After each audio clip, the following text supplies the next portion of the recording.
Olá amigos, sejam bem-vindos a mais um vídeo do meu canal. Eu sou o Lucas Knaip e vamos falar sobre a Fórmula 1. Tivemos agora o ótimo Grande Prêmio da Hungria. Eu acho o Hungaroring uma das pistas mais subestimadas do grid, né? Oferece coisas diferentes, né? Poderia ter sido até melhor se a Pirelli não fosse covarde em não colocar, né, o pneu C6, é o novo pneu mais macio que eles projetaram e quase não estão usando, entende? Eu acho assim, tá nítido que a falta de desgaste de pneus atrapalha a Fórmula 1, né? Tipo, as corridas ficam previsíveis, chatas, e a gente teve hoje um pouquinho mais de desgaste, mas nem tanto quanto aconteceu em alguns anos anteriores. E aí, essa corrida acabou mais movimentada e trouxe uma variedade estratégica. A gente indo para uma parada, a gente indo para duas, e isso fez a corrida ficar melhor, né? Eu acho que isso é nítido a gente comentar. E assim, uma vitória de Lando Norris, muito construída uma boa estratégia, um bom ritmo dele. Tem que dar a César o que é de César. Eu critico muito aqui o Lando Norris. Ele inclusive tinha largado muito mal, caindo para a quinta posição. E assim, o Lando Norris, ele rapidamente superou o Alonso.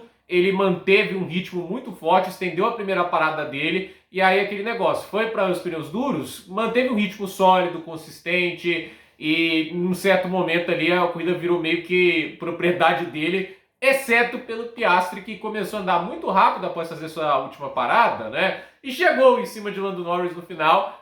Mas, né, olha, eu não quero implicar com esses dois pilotos, né? Tipo, eles me frustram muito porque, pra mim, esse é o melhor carro de toda a era do efeito solo. Pra mim, esse carro é mais dominante do que a Red Bull do Verstappen 23. Mas o Verstappen ganhou as 19 corridas de 22 porque ele é o Verstappen, entende? Eu não acho que é assim, porque a Red Bull é extremamente superior. Porque o piloto também fez, assim, o carro era o melhor e o piloto fazia questão de comprovar isso, né? E a gente vê a quantidade de erros que esses dois cometem. Eu quero comparar esse duelo aqui com um duelo que o Alonso e o Hamilton tiveram alguns anos atrás, em 2021. Você vê a inteligência do Alonso para defender, o Hamilton conseguindo. O Hamilton não deu uma dessas travadas que o Piastri deu ali na penúltima volta, né? Não era a hora, né? Tipo, eu acho assim, a maneira que ele fala na entrevista, né? Essa tá sendo a minha melhor chance, vou tentar agora porque eu não sei se vou ter na próxima volta. Tenta, meu amigo, né? Agora, assim, o piloto tem que ter o bom senso de entender. Da distância que ele estava, não dava para mergulhar e passar. O Lando Norris fez a curva normal, porque ele percebeu que a distância era grande. Não tinha como ele frear sem travar os pneus. Travando os pneus, ele destruiu o pneu dianteiro esquerdo dele, não teve aderência, até que na última volta ele sai mais longe. Então, assim, ele tem que entender que ele estava conseguindo cada vez melhor, né? Ele tinha que estudar, ele tem que ter paciência. O tempo era curto, mas é aquele negócio. Antes de você planejar com antecedência e, obviamente, no final, assim, não fazer estupidez, manter a pressão. Porque no final, quem comete os erros não é o Norris, é o Piastri, né? Ele tenta as freadas erradas e ali é aquele negócio, ele estava longe para tentar um mergulho, mas sabe o que podia ter feito?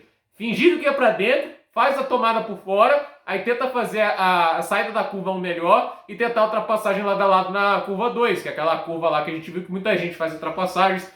Era difícil, com certeza, mas colocava uma dúvida na cabeça do Norris, né? Ele não fez, veio tentar a estratégia mais estúpida, deu errado e ele acaba perdendo a corrida, ok. Na tática, a McLaren acabou ali tentando alternar para duas paradas para superar o Leclerc e sem ter a noção de que eventualmente iriam superá-lo porque o carro da Ferrari não tá bom, né? Mas a verdade é que até surpreendeu o ritmo do Leclerc. Eu coloco mais essa derrota da Ferrari na conta das estratégias ruins. Porque assim, a gente tem ali, o Lando Norris vence, baita corrida dele, foi muito bem, largou mal, mas depois disso não tem muito o que criticar. Uma saidinha ali na brita, mas convenhamos assim, não afetou a corrida dele. O Piastri em segundo, eu acho que a corrida dele é um desastre, mas também eu acho que ele podia ter trabalhado melhor esses ataques. E o Russell em terceiro, cuidasse. Eu não imaginava a Mercedes tão forte nesse fim de semana. Inclusive, o tempo que ele perde atrás do Leclerc até impede dele tentar ser uma possível ameaça ao Piastri em certo momento. Quando ele estava andando rápido, de cara pro vento ali, os tempos dele eram impressionantes. Ele estava mais rápido até que o próprio Norris, né? Mas a questão é que a Mercedes teve os inícios, né, o início de corrida muito ruim, né?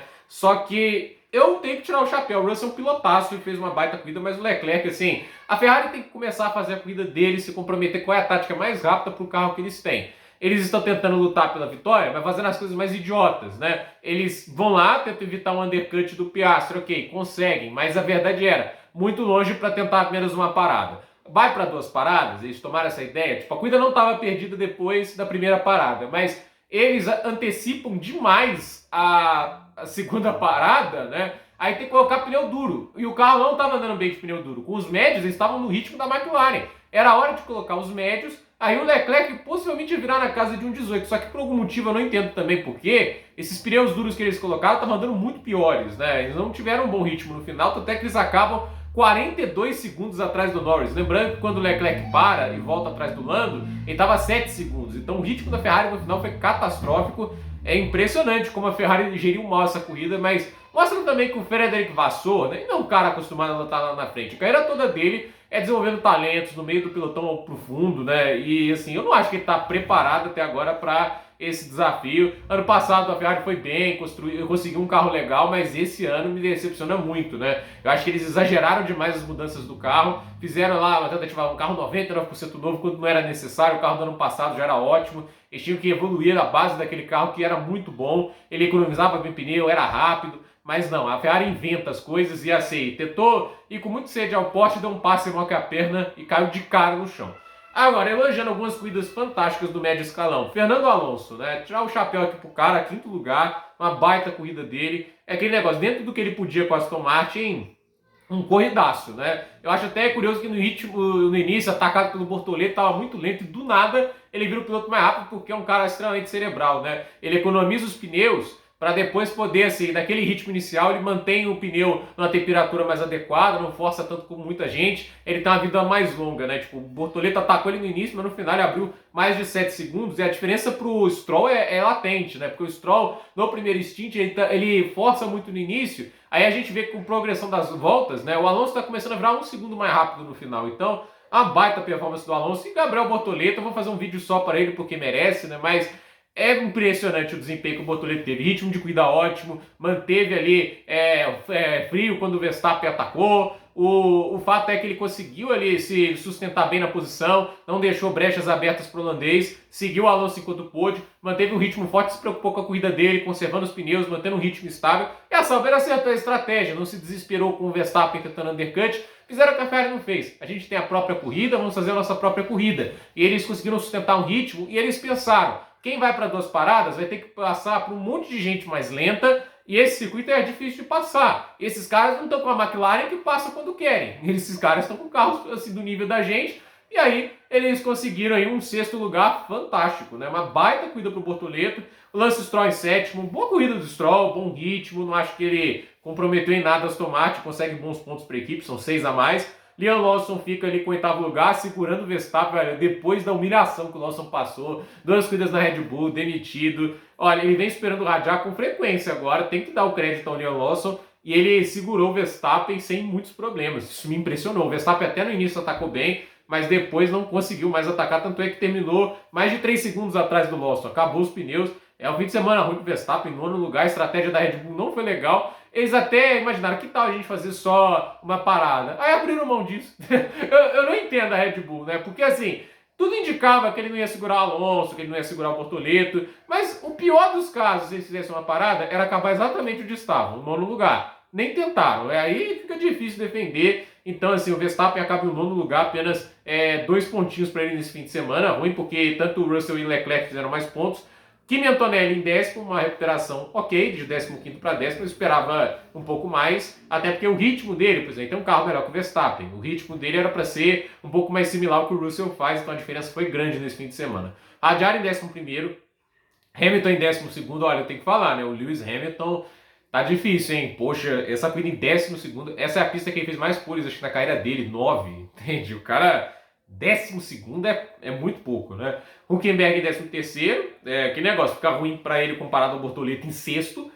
Albon, Sainz em 14º, Albon em 15º, Ocon em 16º, Tsunoda em 17º, mais uma volta atrás, né? Tipo, não foi bom o fim também de semana pro Tsunoda, foi a água do box, trocando componentes, não adiantou em nada. Colapinto em 18º, o Gasly num deprimente 19º, só o Berman abandonou, né? E se a gente for ver aqui as voltas mais rápidas da prova, né, eu queria dar um destaque aqui, né, tipo o Bortoleto que fez uma volta de 20.7, né, numa estratégia de uma só parada. Acho que igual ele, só o Alonso conseguiu fazer melhor que um 20.1, né, tipo, pensando naqueles obviamente que pontuaram. Por exemplo, o Alonso fez 20.1, o Stroll 20.7, né, Então, assim, é uma diferença grande você ver como cada piloto conseguiu levar essa estratégia de uma parada. E como é que fica a classificação dos pilotos após essa corrida? Lando Norris reduz a vantagem na liderança do campeonato. Piastri vai para 284, Norris para 275. Então, 9 pontos de vantagem para o australiano.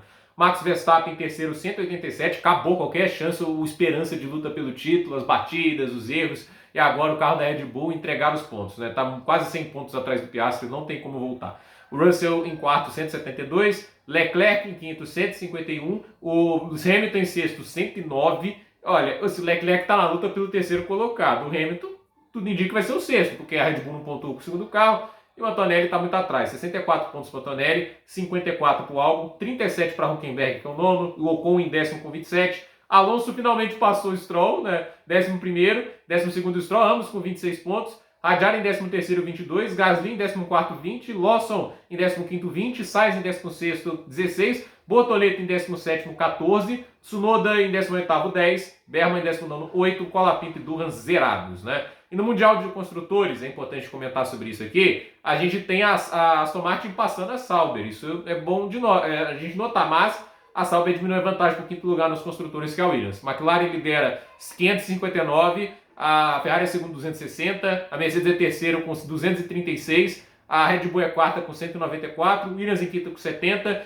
Aston Martin em sexto 52, Sauber em sétimo 51, Racing Bulls em oitavo 45, Haas em nono 35, Alpine em décimo com 20. Então é bom notar isso, né? E agora a gente vai ter, só aqui para citar a próxima corrida, que eu acredito que é Zandvoort, né? E sim, a Fórmula 1 volta daqui a 4 semanas no circuito da Holanda. Depois disso a gente vai ter Itália, Azerbaijão, Singapura, Estados Unidos, México, Brasil, Las Vegas, Catar e o Emirados Árabes Unidos. Vamos ver o que as equipes planejam, né? Nessas férias a gente sabe que não vai ter muita movimentação, as fábricas ficam fechadas e só nas semanas que anterior ao GP que eles voltam, mas vamos ver, né? A Sauber mostra evolução, o carro está cada vez melhor, hoje só ficou atrás do Alonso pensando em médio escalão ali, é uma briga muito viva, a Williams anda para trás, então olho nessa briga pelo quinto lugar dos construtores, porque a Sauber está nela, e obviamente o Bortoleto vem pontuando bem, mais uma corrida seguida nos pontos e mais uma performance muito boa, e vamos ver o quão longe ele consegue chegar no campeonato agora, né? Óbvio que assim, né, o Hülkenberg aproveitou mais oportunidades, mas